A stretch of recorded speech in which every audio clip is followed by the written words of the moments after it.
قال يعني محجبة. بذمتك وبدينك ده شكل واحدة يتقال عليها مؤدبة.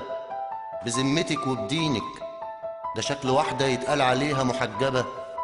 لهو انت فاكرة الحجاب حتة قماشة تحمي شعرك من التراب وباقي الجسم عادي فريل الشباب؟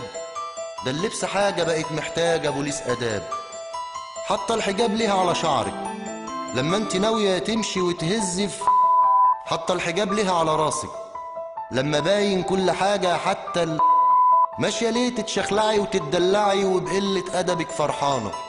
ماشية ليه تتفرقعي وتتقصعي زي البنات الفسدانة؟ ماشية ليه تتشدقي وتطرقعي في بقك باللبانة؟ لابسة ليه على الموضة في زون ولكرة وبرموضة ونيلة سودا على دماغي؟ ده لو انتي تبقي بنتي وجلالة الله لكنتي اتهزقتي واتشتمتي وترقعلك صداغي. بس ارجع واقولك العيب مش عليكي، عاللي معرفش يربيكي، اللي سابك وخلاكي لابسه بكيفك وهواكي ورصاصه تتدب في عينيكي. واذا كنتي بقى متجوزه من غير عصبيه ونرفزه العيب على توتو اللي انيكي.